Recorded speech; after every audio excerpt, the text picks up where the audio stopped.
Bom, até vem a calhar, as séries de Fourier são o grande objeto do livro que o Fourier publicou, que está fazendo 200 anos.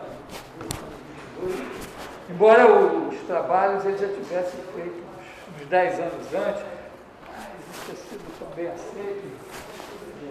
Em 1822, o Fourier foi eleito secretário perpétuo da Academia de Ciências na França, e aí publicou o livro dele, estava passando.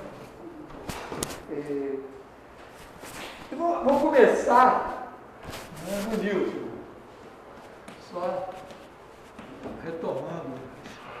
Newton, série Fourier. Então, Newton, em 1665 até 1671, ele escreve um livro de cálculo, chama O Método das Funções.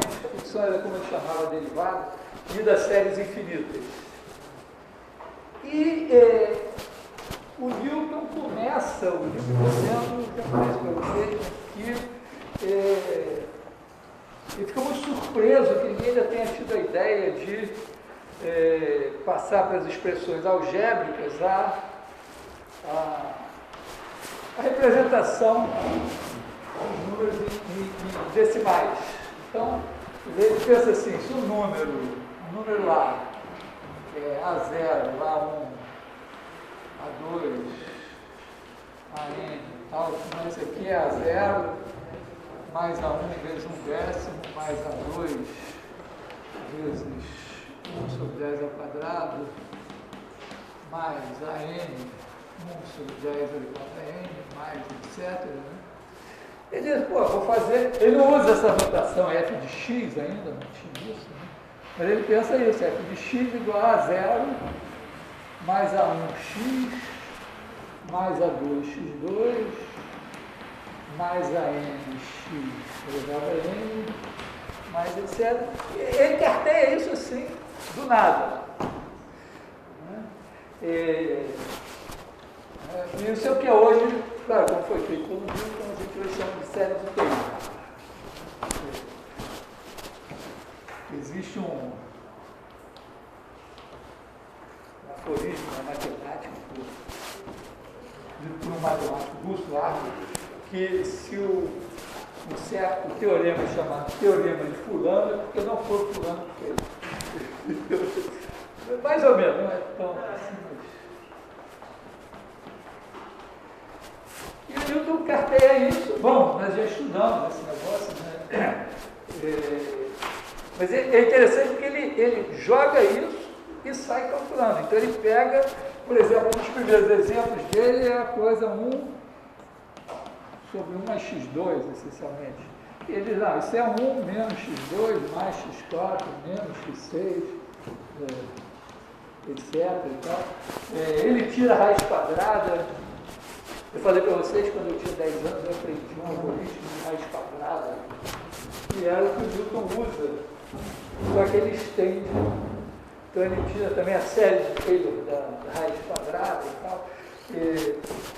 E diz, bom, isso daqui serve, né, para derivar. Né? Se você tem isso, então f' de x igual a somatório de n igual a 1 infinito de n x elevado a n menos 1, e a integral, esse símbolo não tinha que inventado pelo Leibniz, seria, vamos dizer, um certo alfa mais somatório de n igual a 0 a infinito de n sobre n mais 1.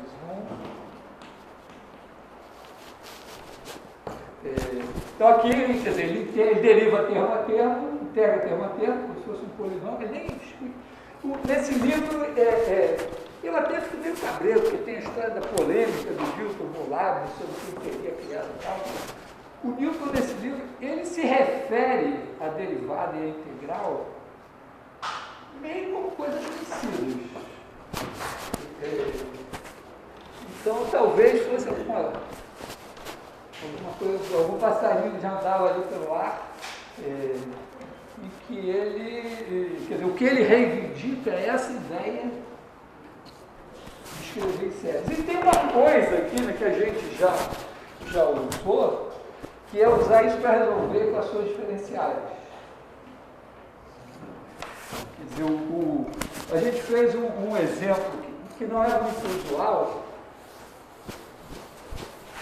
só recordando, né? A gente fez um exemplo, não é usual fazer dessa maneira, né? Um oscilador harmônico, né? Você pode fazer, para ficar bom assim, você bota duas molas, né? E bota aqui, vamos dizer, uma posição 0, e se então x a partir desse 0, e aí aqui você tem uma massa m, a mola tem uma constante k ao quadrado, e aí, vamos dizer, se você tem y igual a, vou botar x igual a f de t,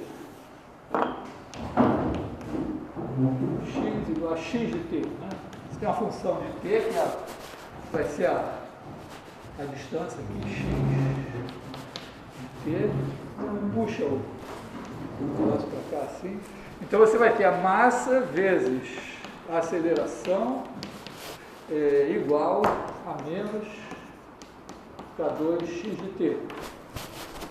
Esse é o exemplo da lei de Hooke, que é devida a Boyle.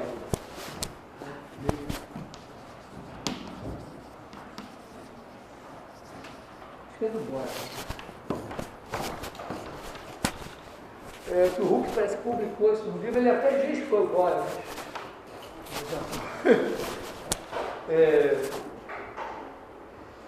E aqui, ó, é um exemplo bem interessante, porque quando hoje em dia, quando a gente faz discute equações diferenciadas, a gente não faz dessa maneira.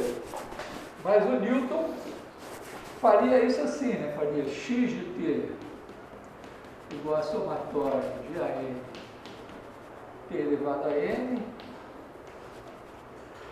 Aí, derivando duas vezes, bom, x' de t igual a somatório de n igual a infinito de n a n t elevado a n menos 1. E aí, vamos dizer, o x duas linhas de t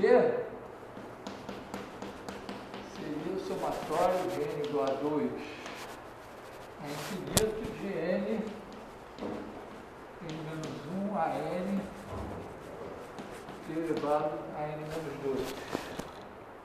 Ou pode também fazer o seguinte, né? Você somar de n igual a 0 a infinito, n mais 2, n mais 1, vou botar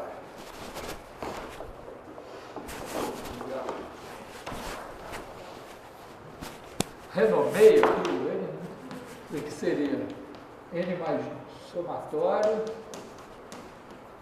de n igual a 0 a infinito, de n mais 2, n mais 1, a n mais 2, t elevado a n. Quer dizer, o n virou n mais 2. E aí você pega e joga nessa equação. É conveniente botar o n igual a 0 para ter o t elevado a n aqui. Ó. Então aí você tem n, x duas linhas, somatório, de n igual a 0 a infinito, de n mais 2, n mais 1, a n mais 2, t elevado a n, é igual a menos k2, somatório,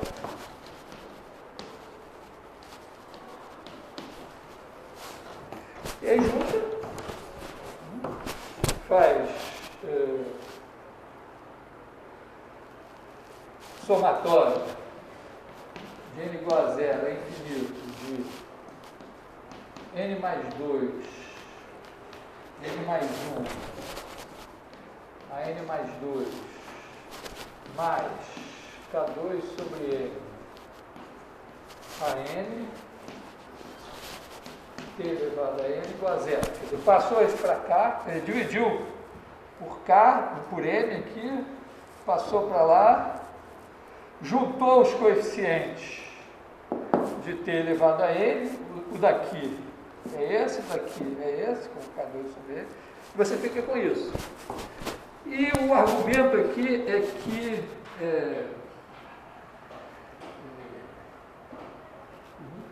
vamos dizer,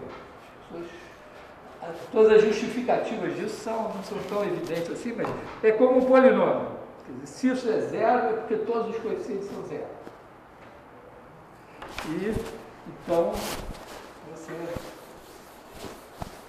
tira uma fórmula de recorrência. Quer dizer, significa que isso aqui é zero para todo n, então você pode escrever que a n mais 2 é igual a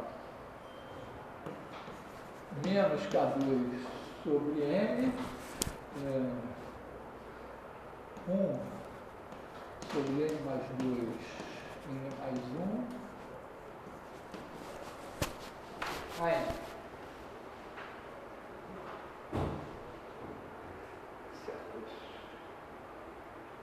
Uma coisa que eu não estou gostando muito.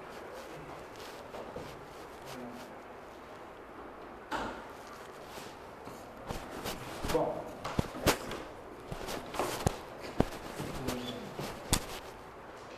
e aí você diz, bom, então se eu tiver A0, isso vai me dar A2, A4, A6, etc. Se eu tiver A1, eu tenho A3, A5, A7, etc. Ocasionalmente isso faz muito sentido fisicamente, né, porque A0 é x de zero, é a posição inicial. E A1 é x' de zero, é a velocidade inicial. Então, é uma equação em que você tem a aceleração em função da posição. Então, você espera que você precise da posição inicial e da velocidade inicial para poder ter o movimento. Então, a partir daí você pode tirar os coeficientes, dá até para fazer uma certa fórmula ali, e obter a solução que vai depender desses dois parâmetros. Quer dizer, você vai ter a solução que vai ser uma coisa assim, né? A0, porque o A0 vai aparecer em evidência, né? Certo? Que o A2 vai ser alguma coisa vezes A0. Aí o A3, o A4 vai ser alguma coisa vezes A0. E o A0 vai sair em evidência x1 do T mais A1 x2 do T. Cada um dos dois dá uma série. Esse aqui é uma série só com potências pares e esse uma série com potências ímpares. E que ocasionalmente vão ser um cossino do centro. Então, eu li certamente isso de resolver equações diferenciais, eu acho que não tem no livro lá não. Mas eu li em algum lugar que o Newton teria escrito em forma cifrada que o segredo de tudo é que ele sabia resolver equações diferenciais. Assim, não com essas palavras exatamente, mas... E realmente, vamos dizer, essa ideia de escrever uma função, representar uma função por uma série de potências, de certa forma pautou boa parte da matemática, grande parte da matemática do século XVIII, bom, XIX também, até hoje isso dá panos para manga. Principalmente porque a gente tem as funções mais famosas com que a gente lida são desenvolvidas em série. O logaritmo tem um defeitozinho, né? A série do logaritmo não vai para todo x, mas o Newton não deu maiores explicações sobre a convergência, sobre o fato de que, bom, está lá, né, um dos exemplos desse é esse, 1 sobre 1 mais x2 é igual a 1 menos x2 mais x4. E isso aqui vale para todo x, e esse aqui só vale para x entre menos 1 e 1. Então, que diabo, né? Porque essa série aqui só converge se x estiver entre menos 1 e 1. Vou botar x igual a 2 aqui, vai ficar crescendo assim. Nos primeiros termos do cálculo, assim, muita coisa ainda ficava meio misteriosa. A convergência de séries, de detalhes, principalmente de séries de funções, foi ser mais esclarecida no século XIX. Cauchy vai botar a mão na massa, fazer as coisas. Então, essa coisa que a gente falou da convergência uniforme, tudo, não estava esclarecida, não existia, nem para Newton, nem para Euler.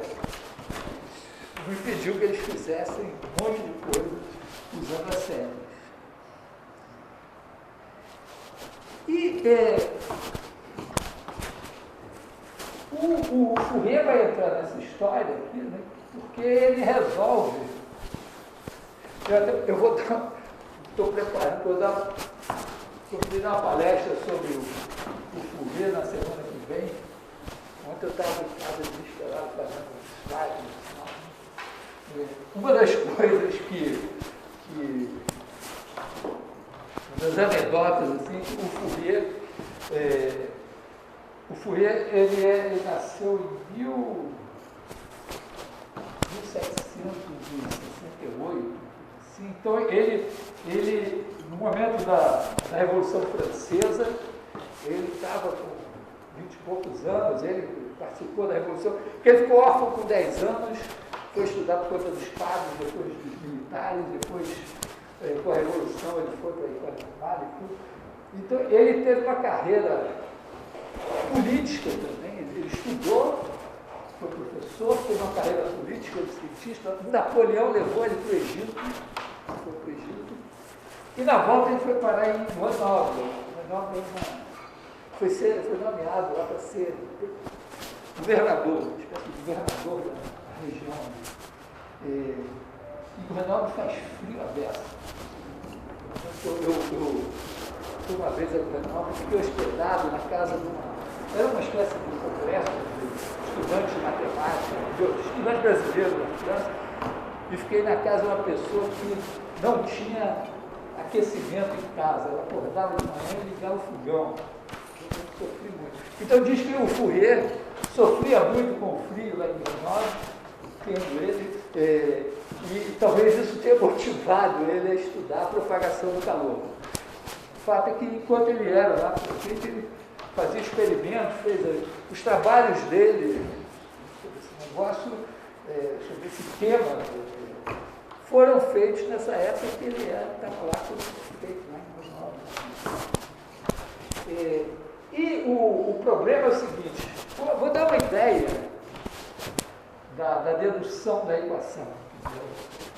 Vamos supor assim, você é uma barra, uma dimensão só, e ela está isolada aqui, assim.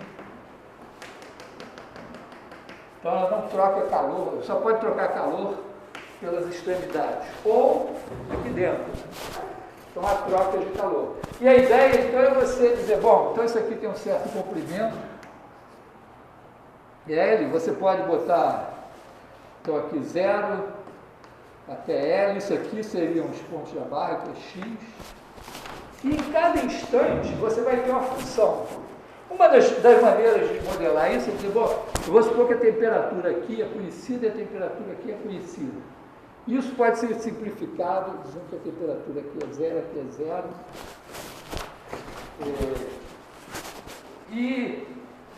Então, em cada instante, vamos chamar de U de Tx igual a temperatura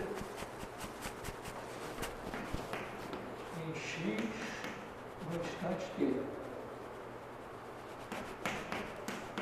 Então, você aqui uma função, que é a distribuição de temperatura, U, e você quer saber como é que essa distribuição de temperatura está mudando com o tempo. Você bota isso na tela do seu computador e você quer ver um filme dessa função mexendo aqui.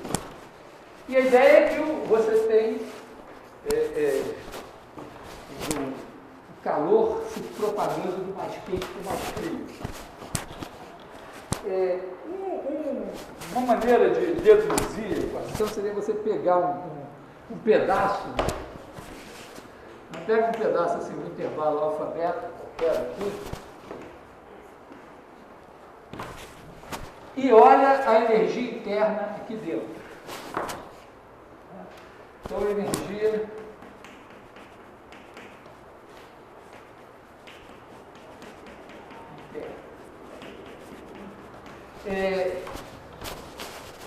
a ideia é que a energia interna seria, você vai pegar a temperatura U, multiplicar pelo calor específico, pela densidade linear de massa, então você vai ter que botar aqui C igual a calor específico, vamos supor constante, μ igual a densidade linear de massa. Essa seria a massa do pedacinho dividido pelo comprimento do pedacinho. Então, μ dx é a massa. Então, a energia interna, você vai pegar μ dx, que seria a massa, multiplicar pelo calor específico, multiplicar pela temperatura. Isso aqui seria a energia no pedacinho de tamanho dx aqui. Faz sentido, assim, μ dx é a massa, você multiplica pelo calor específico quer dizer, isso vezes a temperatura, vezes o calor específico dá a energia. E integra de alfa até beta. Vamos escrever isso melhor. Você vai ter E de T igual a integral de alfa até beta de μ C U de Tx dx.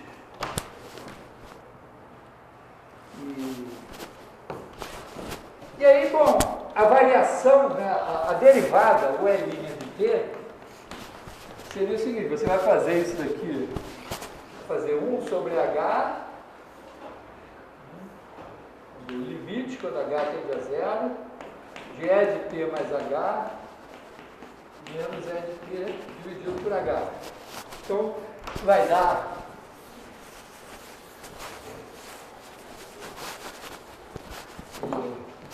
o quê? Você vai ter o limite, quando H tende a zero, de 1 sobre H. Você pode botar essa diferença toda na mesma integral. Você vai ser essa integral no tempo T mais H, menos essa integral no tempo T. É como se você tivesse as duas distribuições de temperatura. Então aqui você vai ter μC U de T mais H x menos U de Tx dx. Essa daqui, μCU de T mais Hx, é no tempo T mais H, essa aqui é no tempo T, e 1 sobre H. Você pode botar a integral de alfa até beta, você está sempre nesse intervalo aqui. Pode pegar esse H e jogar aqui dentro. E embora a gente saiba que não é tão evidente assim, quer dizer, isso aqui converge pontualmente para cada, porque aqui a integral é em x, a função de x, mas ela depende de h. O t está parado, o h está variando. Então, quando o h tende a zero, isso tende para a derivada de u em relação a t. A gente sabe que se a convergência não for uniforme, não necessariamente a integral tem mais. Não acredito, não. Bom, provavelmente. Eu não li essa parte da dedução física, o quanto ele fez isso rigorosamente. Mas você pode chutar e dizer: não, então isso aqui vai dar a integral de alfa até beta do limite aqui dentro, que é a derivada de U em relação a T. Então você vai botar μ, C, e aí a gente vai usar a notação dρ, T, de U de Tx, dx. Significa o quê? Se é uma função de duas variáveis, eu posso querer derivar em relação a uma, ou eu suponho que uma é constante, derivo em relação a outra, ou suponho que a outra é constante, derivo em relação a uma. Então aqui nessa história, né, nós estamos para cada x fazendo o h variar, então tem a derivada em relação a t. E essa então seria a taxa de variação da energia interna. Ao mesmo tempo, você pode, vamos dizer, você pode jogar aqui uma lei da propagação do calor, botar aqui uma K, a condutividade,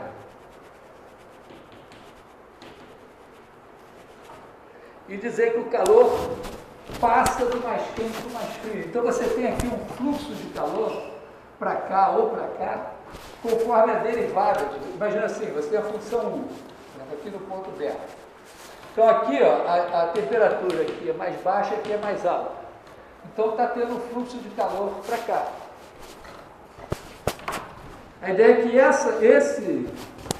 esse fluxo de calor, essa quantidade de calor que está passando aqui para dentro ou para fora, é proporcional à derivada de U em relação a x. Com a constante de proporcionalidade K. Então, o L' de T, aqui é o L' de T, mas o L' de T também, a variação da energia interna, só pode acontecer aqui, já que tudo aqui está isolado, ou está havendo troca de calor por beta, ou por alfa ou por âmbito. Então você vai ter, em beta, você vai ter, eu vou botar um menos K, e aí é a derivada de U em relação a x do ponto beta. Porque o menos, porque quando a derivada é positiva, está passando calor para lá. Então está diminuindo a energia interna, está perdendo calor. E no ponto alto, mesma coisa. Quer dizer, você tem du dx em T alfa multiplicado por K, sendo que aqui, ó, quando a derivada é positiva, está entrando calor. Então aqui é mais aqui.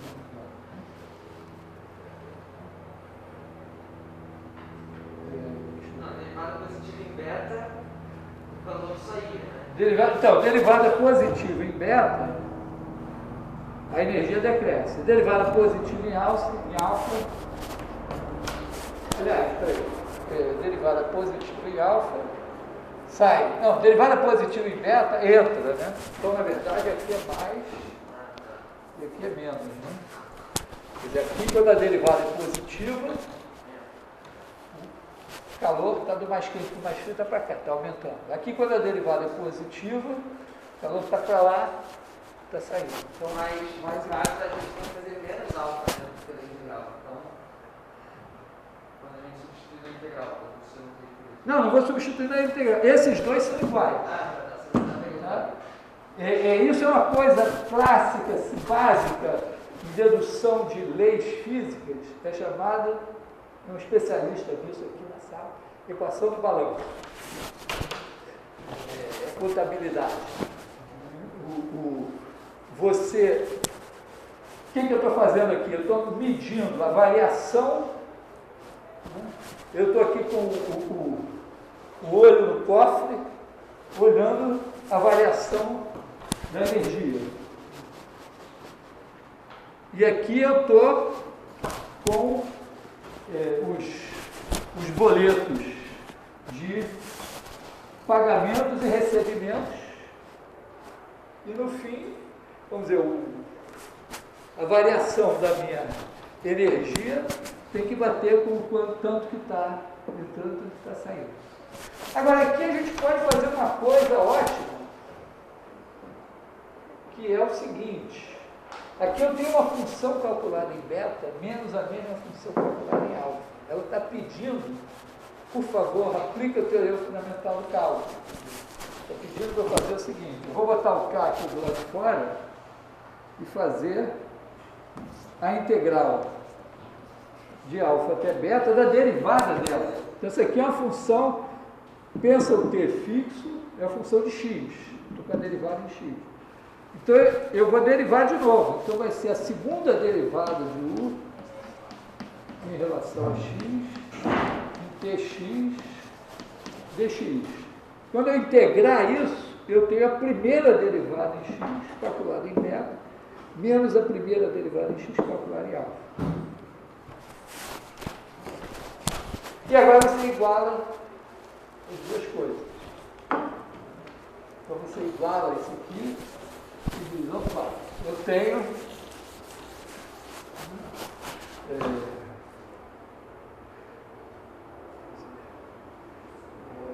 BC integral de alfa até beta de du dt dx dx igual a K integral de alfa até beta de d2u dx2 dx dx.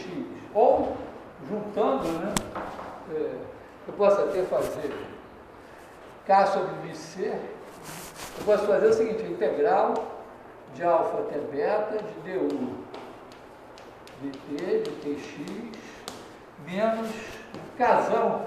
Casão é igual a K sobre BC d2u dx2 de tx, isso tudo dx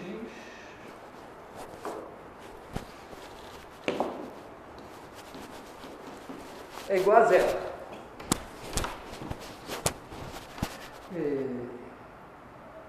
E aí eu posso argumentar agora o seguinte: imagina que você é uma função contínua. Eu estou dizendo que essa função contínua, a integral dela no intervalo alfa-beta é zero, qualquer que seja o intervalo alfa-beta. Então imagina que essa função aqui fosse diferente de zero em algum ponto. Então imagina isso. Minha função é diferente de zero, essa função. Por exemplo, marcos aqui. Então eu sei que se eu olhar para cá, né, eu posso pegar metade dessa altura aqui, chamar isso aqui de epsilon, esse pedacinho, e dizer, bom, num certo intervalo aqui, eu garanto que está todo mundo aqui dentro. O gráfico da minha função está fazendo alguma coisa assim, mas ele não está acima disso. Então eu chamo esse cara de alfa, esse de beta, e aí a integral aqui não seria zero.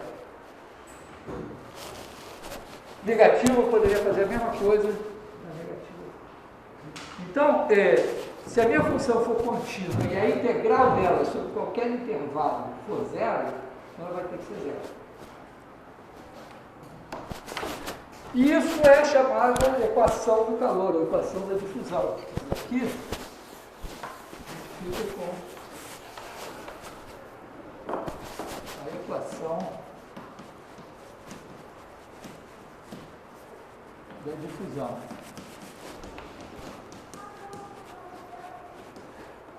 Quer dizer, eu tenho a função U, a ideia é que o tempo varia de zero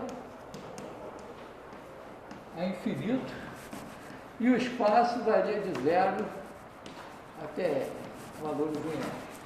Aqui é T, aqui é X e aqui é U de TX. Então você vai ter du, d-rho T de TX igual a K d-rho 2U d-rho X2 de TX. salientando que essas derivadas parciais são isso. Você tem duas variáveis, então a derivada em relação a uma delas, você fixa a outra e pensa só uma variável. Isso que a gente obteve. Então o Fourier deduziu essa equação. Deduziu, botou a lei lá e tal, fez essa dedução. E olhou para isso. Bom, ele usou o método, não vou discutir, não vou parar para discutir o método dele, mas se usasse, vamos dizer, é possível que ele tenha. É legal, o livro do Fourier é muito interessante, porque isso foi um trabalho enorme que ele teve. E esse livro é um livro de consolidação. Então ele diz isso no prefácio, que ele poderia ter apresentado só os resultados finais, mas que ele quis mostrar como é que a teoria se desenvolveu. E isso permite a gente ver como o Fourier trabalhou para chegar numa coisa que hoje é tão popular. Em todo caso, só para dar uma pista, assim, isso não funcionaria se você pensasse assim. Imagina que eu pensasse assim, a minha U de Tx vai ser um somatório de n igual a zero infinito de alguma coisa vezes x elevado a n. Só que como para cada t você tem uma função, você teria que botar aqui um an de t. Para cada t, você teria os an de t e teria o estado correspondente ao tempo t. É bom pensar assim, você tem um gráfico, você tem a u como função de x, e essa função de x se mexe com o tempo. Na verdade, ela evolui para um equilíbrio. Então, se você fizer isso, vai ter um problema agora, né? Porque, vamos dizer, se você derivar em relação a t, você vai ter o seguinte, né? Du dt, derivando a cara de pau aqui dentro do somatório, né? Somatório de n igual a zero é infinito, de an linha de t, x elevado a n. E a derivada, segundo, em relação a x, vai ser somatório de n igual a zero é infinito, de an de t, n menos 1, x elevado a n menos 2. Ou, né, você fazendo o mesmo truque, né, somatório, que seria n igual a 2, de n igual a 0 a infinito, de n mais 2, n mais 1, a n mais 2, x elevado a n mais 2 aqui. Aí o problema agora é o seguinte, é que quando você iguala, você vai ter uma equação diferencial. Se você igualar esse a esse, vamos fazer aqui k igual a 1 para a gente ver. Vou escolher um sistema de unidades tal que está igual. O problema da matemática é fazer k igual a 1 e aí você esquece de ter unidades. Tem uma análise dimensional, isso você fez. Então aqui você vai ter o quê? A n' de t igual a n mais 2, n mais 1, a n mais 2 de t. E aí o problema é que você tem uma infinidade de funções a determinar, só que cada uma a derivada está dada em função de duas adiante. Então você não tem o an de zero. Você não tem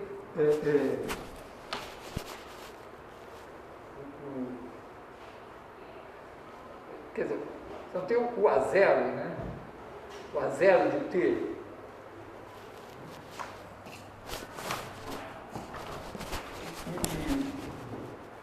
Aí fica meio... Talvez eu não sei se ele mais que eu preciso, mas talvez ele tenha feito isso. E aí ele fez lá uma série de peripécias e, no final das contas, ele chegou a uma solução. Vou saltar muitas das coisas que ele fez, mas ele chegou à conclusão que U de Tx teria que ser igual a somatório de N. Assim, outra simplificação que eu vou fazer aqui é a seguinte: eu vou botar o intervalo 0 π, porque como aparecem muitos senos e cossenos, e vou supor também o seguinte, que, como eu falei, né, aqui em 0 e aqui em π, a temperatura é sempre 0. Então, U de T0 igual a U de T π igual a 0. E aí ele chega aqui, somatório de N igual a 1 infinito de alguma coisa que vai ser AN é elevado a menos N2T seno de Nx. Vamos ver se está certo. Muita função gama. Bom, tem um R menos T, mas vamos ver se funciona. Quer dizer, se você fizer du dt, isso vai ser somatório de n igual a 1 infinito de menos n2 a n é elevado a menos n2t seno de nx. Você deriva em t, então dá é elevado a alguma coisa, a derivada da coisa é isso aqui. E d2u dx2 de tx é o somatório de n igual a 1 a infinito. Agora você vai derivar em x, então você vai derivar o seno duas vezes. A primeira da n cosseno, a segunda da menos n seno. Então aqui você vai ter... As partes que teoricamente seriam constantes por não terem t, você não deriva, né? Tipo, seno de nx não tem t. A gente não... você deriva, você olha para isso aqui, quando você deriva em relação a t, você pensa o x como uma constante. Então o seno de nx é constante. São duas coisas. Primeiro é isso. Não, mas ela está multiplicando. Não vai fazer não. Não vai derivar. Não vai dar zero porque não tem nenhuma constante solta. Ela está multiplicando. Então aqui você tem, deriva isso em relação a x, ó, a n é constante, e elevado a menos n2t é constante, seno de nx, uma vez derivada, menos cosseno de nx vezes n, que é derivada de nx, aí deriva de novo da n, menos seno de nx vezes outro n, então aqui você tem menos n2 a n é elevado a menos n2t seno de nx. Pelo menos funciona. E também, por que os senos aqui? Porque o seno vale 0 em 0 e vale 0 em π. Elas não apareceram. Porque tem outras possibilidades aqui. Mas aí o Fourier olha e diz, bom, mas como é que eu vou determinar esses ANs?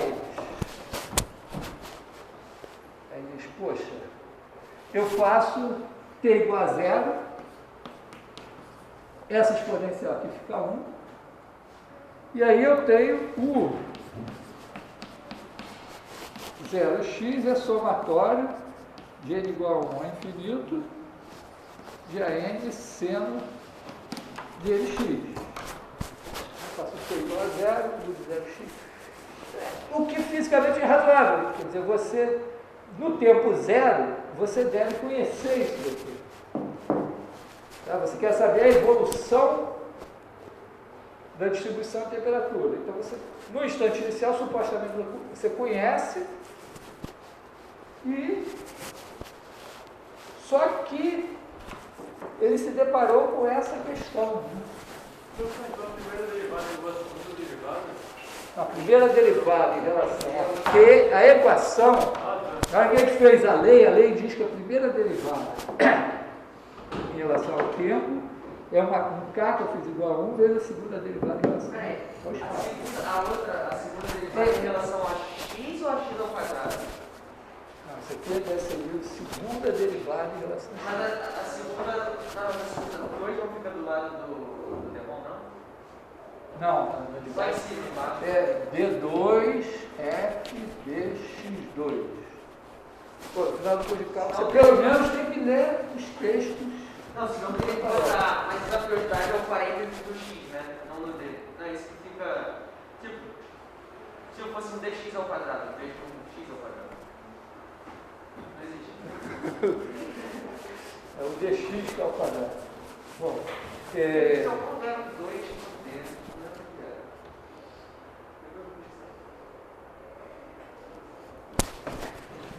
bom, é uma anotação, pode até parar para ver,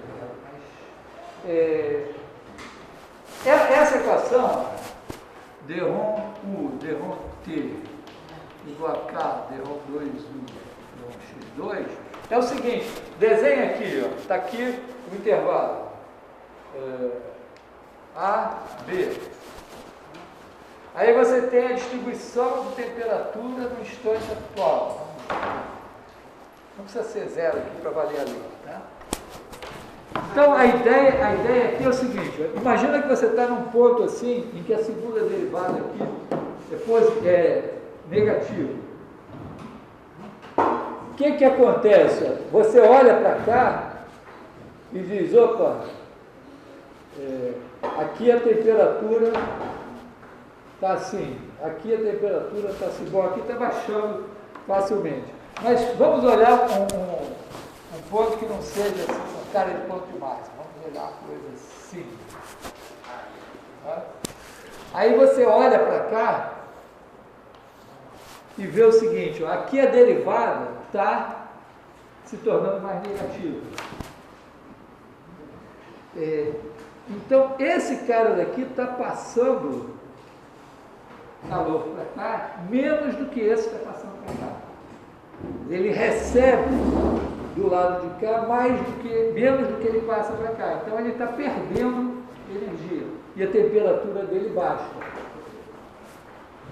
Enquanto que esse cara aqui, ó, quando ele olha para a direita, ele passa calor para cá, mas ele recebe daqui. Só que aqui, ó, a diferença da temperatura aqui é maior do que a diferença da temperatura aqui. Então, quando a segunda derivada é positiva, ele está ganhando calor e a temperatura dele sobe. Então, faz sentido isso aqui. Quando a segunda derivada é positiva, a temperatura sobe, quando a segunda derivada é negativa, a temperatura desce. Mesmo que a gente entendeu isso logo que eu falei até agora, pode entender isso. Então essa era a lei, mas ele chegou nessa coisa.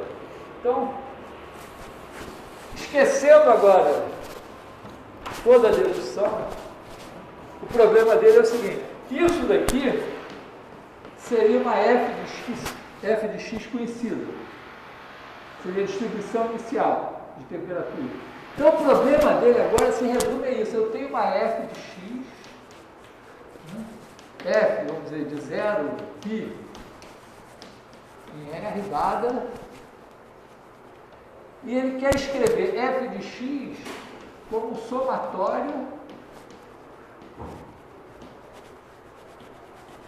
quer dizer, em vez de escrever como somatório de x elevado a n, que o Newton tirou meio da cartola, ele, por considerações bem físicas e matemáticas, ele disse, não, mas eu preciso escrever uma função com uma série assim. Isso já tinha aparecido antes, em 1750, o Daniel Bernoulli,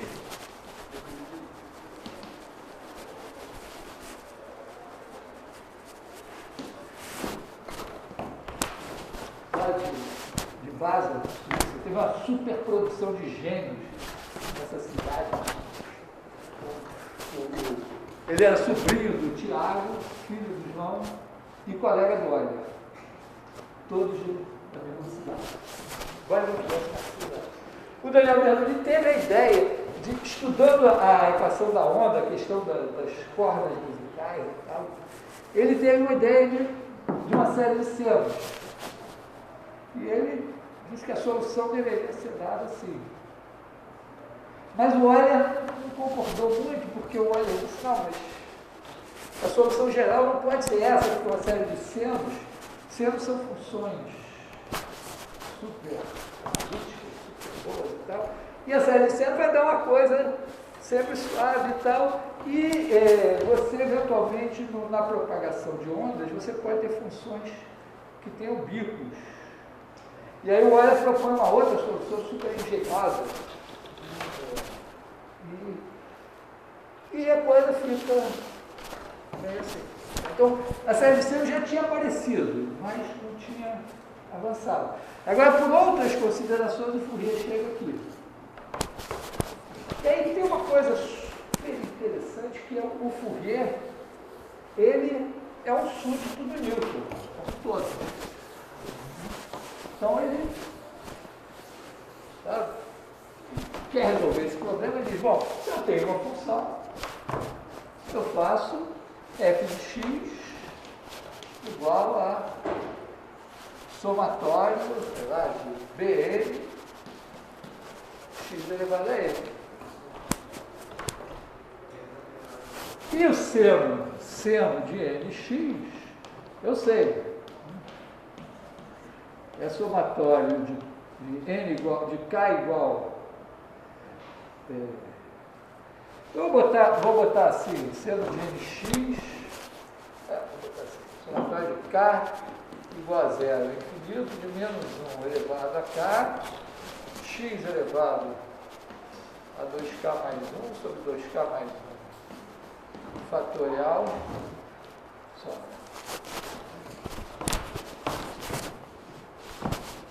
Então já de cara ele olha, bom, isso aqui só tem potências ímpares de x, então essa minha f vai ter potências ímpares também. Então ele pensa assim, ele basicamente ele faz isso que eu vou escrever assim. Então isso aqui na verdade vai ser B1x mais B3x3 mais etc. E ele diz, bom, mas o B1x ele tem que ter coletado os termos em x de cada uma dessas séries aqui.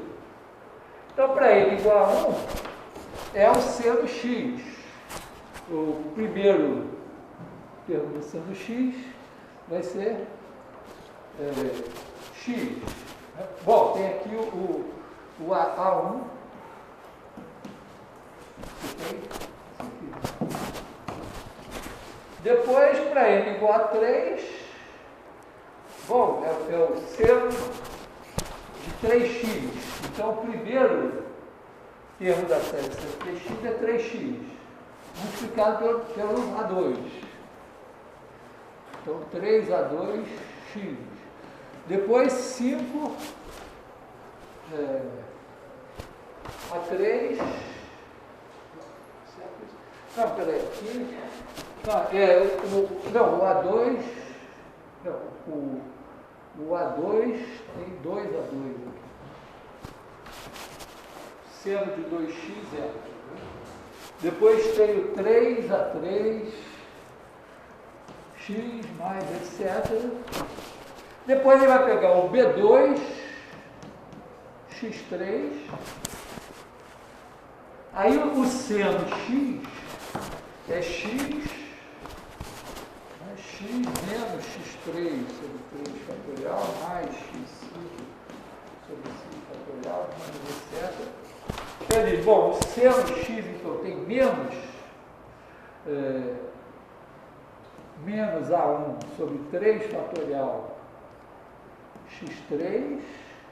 Depois o 2x vai ter 8 aqui, vai ter menos A2, 8, x3 sobre 3 fatorial, etc, etc. Aí ele bota aqui que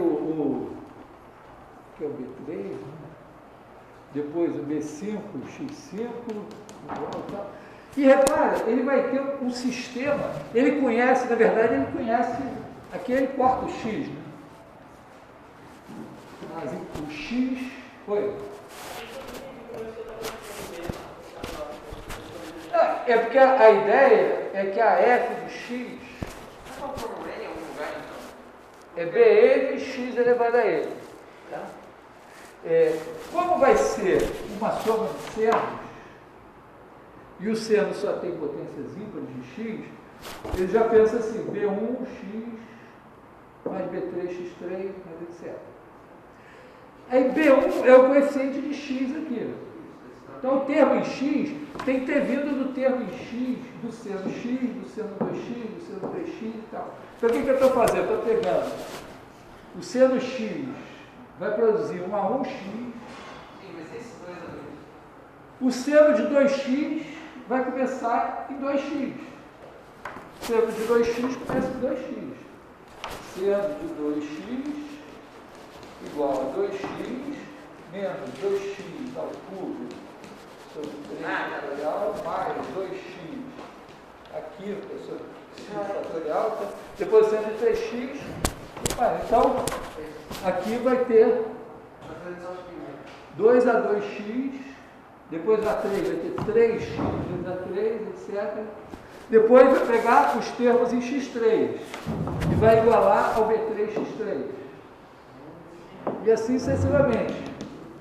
E aí o Fourier ganha um sistema linear em que os b's são dados, as incógnitas são A1, A2, A3, etc. Quer dizer, esses x aqui todos são cortados aqui nessa história. E é um sistema linear com infinitas incógnitas, que são os A's, são os termos da série, os caras que eu quero determinar, e tem infinitas equações. E o Fourier resolve essa porcaria desse sistema e acha a solução. Por que resolver esse sistema? Qual foi a ideia? Ah, nem olhei.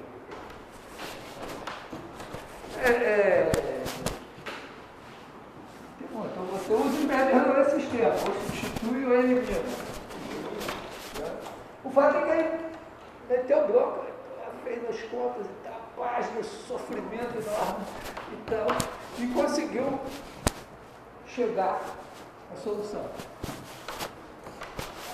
E ele mostra, faz isso no livro e tal, ele mostra que chega nesse sistema e tudo e tal. Chegou foi fácil, chegou essa tinha. Aí ele acha a solução, aí ele olha e tal, aí ele manipula essa solução e tal. E ele começa a enxergar alguma coisa lá, e de repente ele se dá conta do seguinte, que ele queria escrever f de x era igual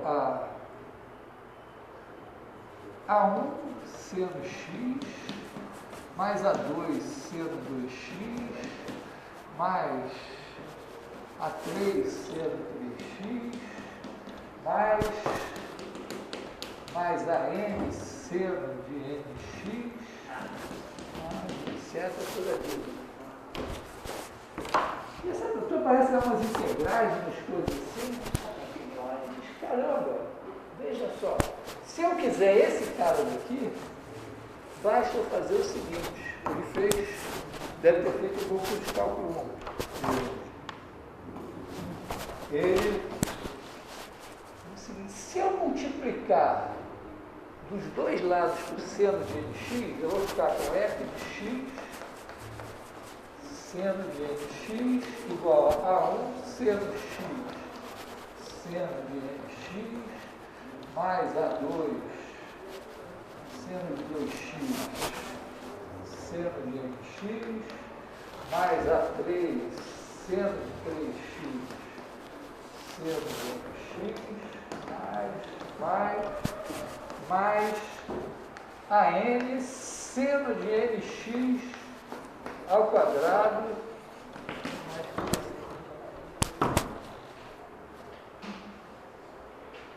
mas ele deve ter feito esse exercício de curso de cálculo 1. Mas se eu integrar de 0 a π, a integral de seno de alguma coisa, né, de 2x vezes 3x, seno x, seno de 15x, integral de 0 a π vai dar 0. Seno de 2x, seno de 15x vai dar 0. Seno de 3x, seno de 15x vai dar 0, até que seno de 15x ao quadrado vai dar 0, isso é positivo, vai dar π sobre 2. Então, ele meteu aqui integral de 0 a π, diz que a integral da soma é a soma das integrais, no caso infinito também, dx, integral de 0 a π, integral de 0 a π, integral de 0 a π,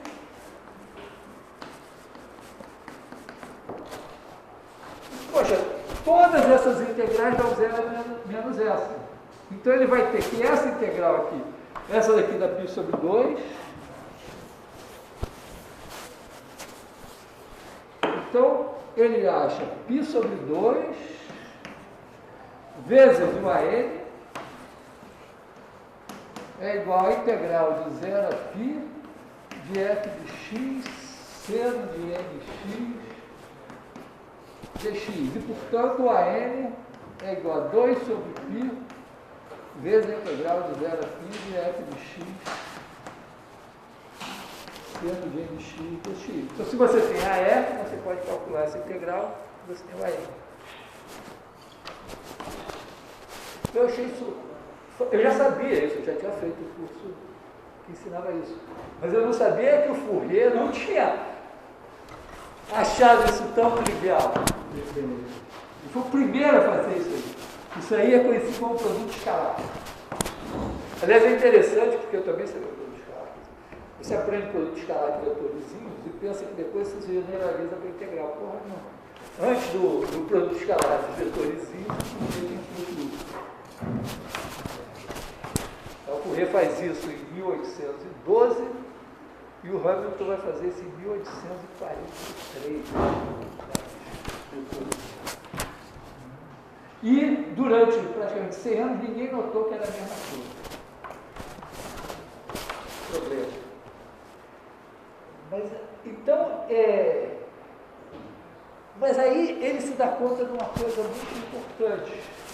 E não é só o fato de que ele está feliz, resolveu o problema, porque agora ele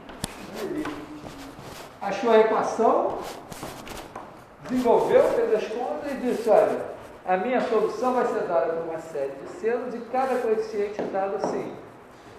E tem um detalhe importante, né? Porque como U de Tx vai ser somatório de n igual a 1 ao infinito de AE é elevado a menos n2t seno de nx, quando t é um pouquinho positivo, isso daqui, principalmente para n grande, já é muito pequeno.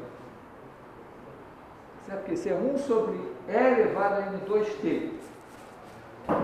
Então, essa soma infinita aqui, os termos grandes para tempo um pouquinho grande, eles se achatam muito rapidamente. Então, com poucos termos, tá certo? Você ficar calculando infinitas integrais, não digo infinitas, mas se você tiver que calcular 1000 integrais dessas sem computador, é meio chato. Mas, claro, algumas funções você acha uma forma. Então, não só dá para calcular, como em muitas situações dá para imaginar que você não vai ter que calcular tantos termos assim para ter uma boa aproximação. Mas a grande coisa, a coisa que mudou a história da matemática aqui é o seguinte, é que enquanto você tem funções analíticas desenvolvidas em séries, elas têm todas as derivadas, quer dizer, só tem direito. Eu até fiquei pensando que o Fourier ser republicano deve ter deixado ele mais feliz, porque olha só, Quando você escreve f de x igual a somatória de n igual a zero infinito de an x elevado a n, só tem direito de participar disso aqui função que é de classe C infinito, tem que ter todas as derivadas. Essa função aqui. Nota, então, f é C infinito. Quando você escreve f de x, por quê? Porque os ANs, bom, não é só isso, mas AN é igual a enésima derivada de f em zero sobre n fatorial. E a gente provou que você pode derivar dessa. Quando você escreve f de x igual a somatória de n igual a infinito de an de seno de nx, você sabe que o an é igual a integral, é 2 sobre π, integral de 0 a π, de f de x seno de nx dx. E para ser integrado, a função não precisa nem ser contínua. O que é muito importante é que esse F é o estado inicial, é a distribuição inicial da temperatura. Então você tem que poder pensar assim, ó, eu venho com uma barra quente ou outra fria, fundo no instante inicial, e a minha F no instante inicial pode ser assim. Ó. Ou pode ser pior. Então o Fourier diz, olha, agora, a partir de agora, as funções descontínuas também podem ser tratadas pela análise. Porque nesse tipo de problema. E, repare, ele tira o foco da derivada e coloca na integral. Ele não chegou a escrever isso, mas eu imagino que ele pode até ter pensado, olha, aqui só a nobreza podia participar, agora a ralé foi admitida também na brincadeira da Fourier, os seus descontínuos também podem participar. Isso forçou uma série de discussões. Primeiro, dizer, bom, então agora temos que olhar para as funções descontínuas. Segundo, o que é uma função sem integrável? O Riemann veio bem depois do Fourier, sei lá, 50 anos depois do Fourier. O Riemann escreve um artigo sobre convergência de série de Fourier, que ele estava em discussão, e que ele coloca essa questão: o quão descontínua pode ser uma função para ainda ser suscetível de integração? Porque aqui a questão estava colocada. E mais, né? Tem uma coisa que também salta aos olhos, é que a convergência da série de Fourier vai ser mais complicada. O Fourier foi muito criticado porque o trabalho dele não tinha reforço, porque ele não tinha provado a convergência, porque na verdade ele calculou. Ele calculou na hipótese de que funcionava. Ele disse, aqui. Mas ele não provou que realmente essa F com esses coeficientes vai ser, isso aqui vai ser igual a f de x para x. Em primeiro lugar, dá para ver que não vai ser. Imagina que você tem uma função assim, descontínua.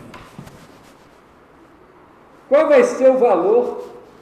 Se você fizer f, ela pode ter um valor assim aqui, ou um outro aqui qualquer. Não vai mudar essas integrais. Então, os coeficientes de todas essas funções aqui, a função que vem assim, e aqui escolhe um valor qualquer, todas vão ter os mesmos coeficientes de Fourier. Então, isso não vai convergir para cada uma delas, vai convergir para alguma coisa ou não vai convergir. Nesse caso, converge para metade. Então, você vai ter funções descontínuas e você provavelmente não vai ter convergência em todos os pontos. Demorou assim. Teve o primeiro cara a demonstrar alguma coisa, é o Philips. Aliás, nós temos aqui no nosso instituto um professor alemão, um grande especialista em história da matemática, e eu, no 2020, eu dei a aula cálculo 1 sobre Fourier, fiz um videozinho, mostrei para ele e tal. Aí ele falou, mas quem valorizou o trabalho, quem deu valor ao trabalho de Fourier foram os alemães.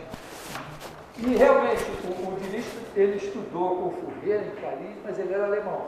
Depois você vai ver os nomes, Weierstrass, Riemann, o próprio Cantor, tudo alemão que está desenvolvendo as questões ligadas à série de Fourier.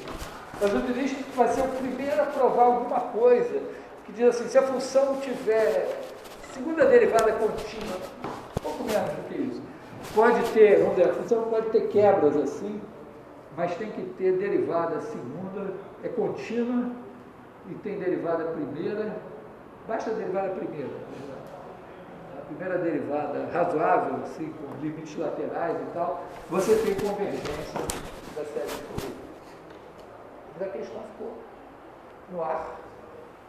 Eu, olhando retrospectivamente, acho bastante razoável, porque a questão da convergência da série de potências, que vinha do Newton, 1665, só foi provada pelo Cauchy em 1800 e coisa, 150 anos depois.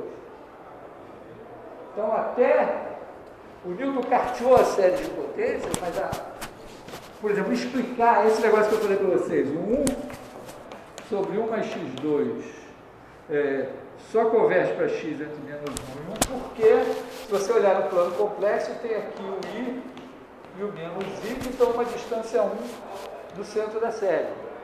Então, se você faz essa série do centro da origem, na verdade, ela vai convergir em todo esse disco aqui no plano complexo. Não pode ir mais, porque o i e o menos i dão pau no denominador. Isso faz, vamos dizer, uma consequência da teoria que o Cauchy desenvolveu. Então, começa a explicar por que funções reais que são tão bonitas como essa, eventualmente tem uma série de potências que não convergem para todo x, porque o problema não está na reta real, mas pode estar no plano complexo. Então, teve que dar uma volta bem grande, estender a série de potências por números complexos, criar, o Cauchy faz uma integral de linha lá, que parecida com o trabalho, constante, é muito legal, para explicar, vamos dizer, para explicar onde o Newton tinha dito, onde não funciona, porque não funciona. Então,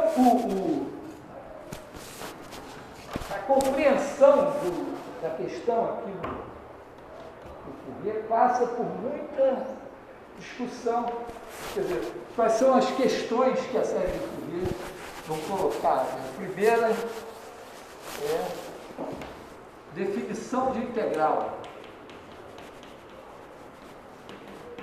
O Cauchy tinha dado, acho que não por conta da série de Fourier, mas o Cauchy estava discutindo muitas coisas. Ele tinha dado uma definição de integral que ainda não era a definição do Riemann, mas era parecida. Mas você vê, o Cauchy é a primeira metade do século XIX. Ele vem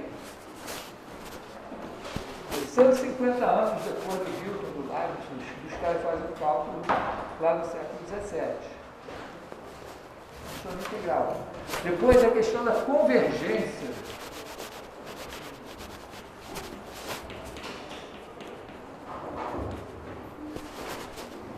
Essa é uma grande questão, porque a questão agora é o seguinte: você olha assim, você pensa, fn de x converge para f de x, quando ele tem para infinito. Bom, a coisa óbvia é pensar assim, para cada x, você tem uma sequência fn de x que tem que convergir para f de x.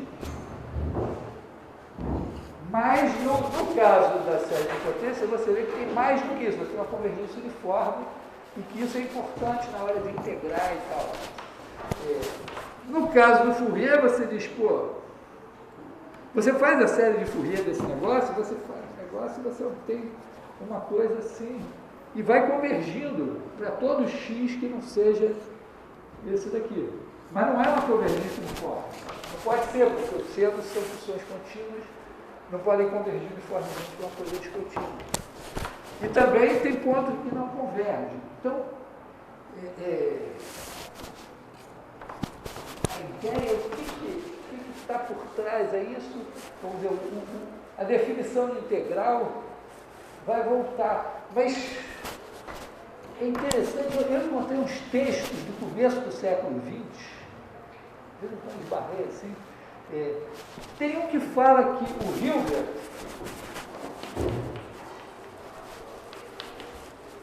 Hilbert era o grande matemático na virada do século XIX, do século XX, teve um congresso, em 1900, um congresso internacional de matemática, ele apresentou tantos problemas que ele achava que seriam os problemas mais importantes do século XX, ainda tem problema que não foi resolvido até hoje. E eu encontrei em algum lugar um texto que alguém dizia assim, não, mas o Hilbert tem uma ideia de fazer uma espécie de geometria analítica das funções, pensando o seguinte, ó, a função f, né, ela é f de x igual a somatório de AN. Vamos pensar o seno, na verdade pode ter senos e cosseno, vamos pensar aqui o seno de x. E aí pensar o seguinte, a f como sendo dada pelas coordenadas A1, A2, A3. Quer dizer, pensando assim, pode ter uma geometria analítica com infinitas coordenadas. Cada função tem a sua série de Fourier, são os coeficientes, são as coordenadas dela. É uma ideia de transformar. Em outros textos eu encontrei simplesmente a referência a uma geometria analítica das funções. Aí é inspirada nisso. Mas só aí, mais ou menos, perto de 1930, acho que foi por aí, von Neumann,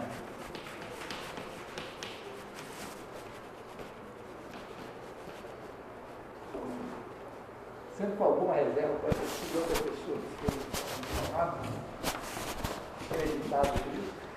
Eu disse, o Neumann estava, o Fourier teve uma sorte enorme. Ele sentiu que ele tinha feito uma coisa nova e tal. Mas podia ser que tivesse reescrito a equação do calor, ou da onda. Quer dizer, é imediato que a questão das vibrações de uma corda tem uma equação muito parecida com a equação do calor. A equação é a segunda derivada em relação ao tempo é igual a uma constante vezes a segunda derivada em relação ao espaço. Então é a mesma coisa, só que tem uma equação de segunda ordem, então você usa a série de Fourier também. E acontece que, bom, as ondas eletromagnéticas, quer dizer, vem o eletromagnetismo, e tem ondas eletromagnéticas, e tem a eletrônica, e a série de Fourier tem sido, ao longo das décadas, um grande instrumento de processamento de sinais em eletrônica. Hoje tem umas coisas um pouco diferentes. Então, vamos ver, não tinha eletromagnetismo quando o Fourier fez, mas nas décadas seguintes teve, e a série de Fourier estava lá. E 100 anos depois teve mecânica quântica, que quer dizer, tem uma equação, né, que aí o VT, acho que é 1 sobre H cortado, não sei se o H cortado, não sei se esse cara aqui está assim, é a equação de Schrödinger. E isso aqui, essencialmente, em uma variável, isso basicamente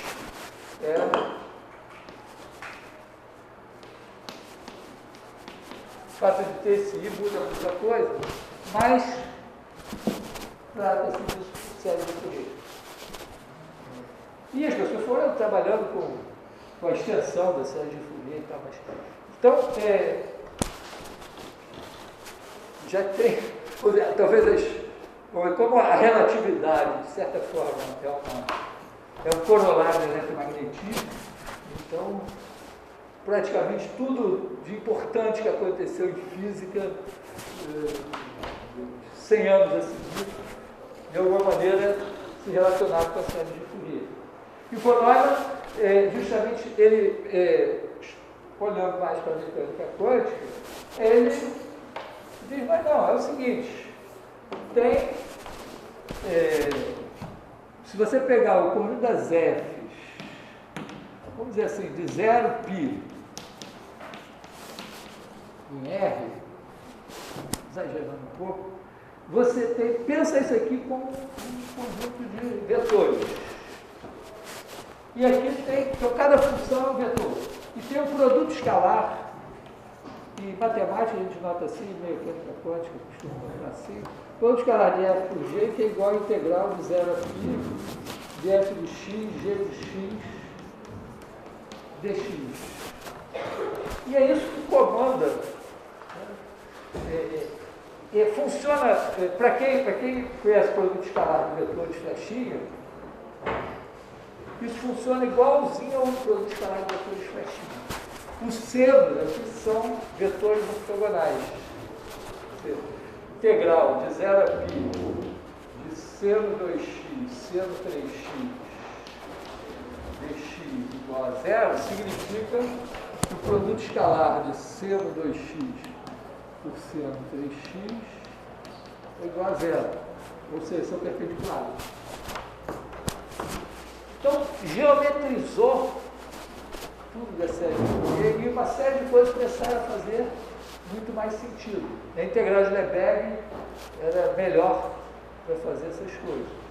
O fato é o seguinte, é que a questão de provar a convergência da série de Fourier é assim e tal, aí tem o teorema da aproximação de Weierstrass, aí de repente o cara vai lá e dá um exemplo de uma função contínua que a série de Fourier diverge um ponto. E que depois isso pode ser melhorado ou piorado para dizer que, olha, tem uma função contínua tal que a série tem um conjunto infinito de pontos, enumerável, mas infinito, e que a série de Fourier diverge. Então, imagina, isso é uma função contínua. Aí você faz a série de Fourier dela, você espera que ela converja com o valor da função todos os pontos. Não. Diverge num conjunto lá. Aí, quando o Lebesgue, depois que tem a integral do Lebesgue, fica claro que o melhor que você pode esperar é a convergência a menos de um conjunto de medida nula.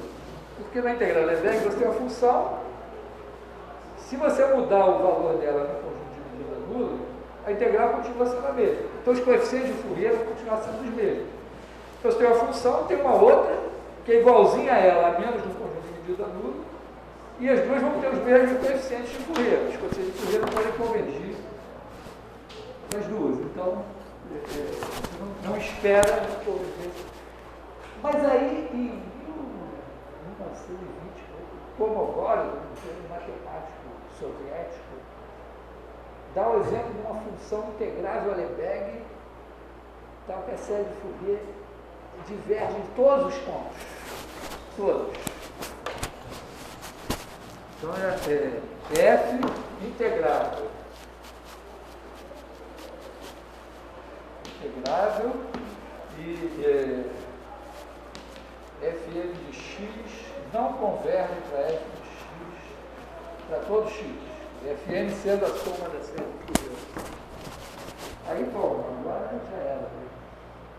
Mas tem uma coisa, quer dizer, as funções naturais da série de Fourier, elas têm que estar aqui nesse...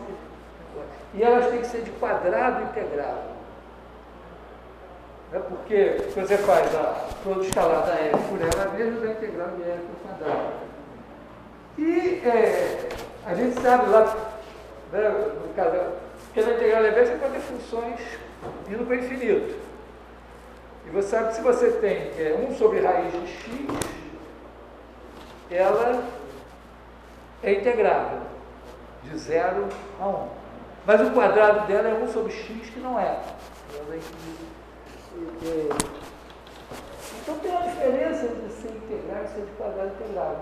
E aí, em 1966, tem um sueco chamado Carlos,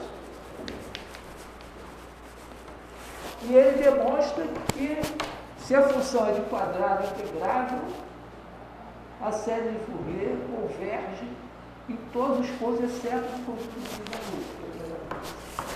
esperado. Então, 150 anos depois do Fourier, vamos ver se tem uma resposta, uma explicação satisfatória para a questão da convergência da série de Fourier, exatamente como aconteceu com o Newton.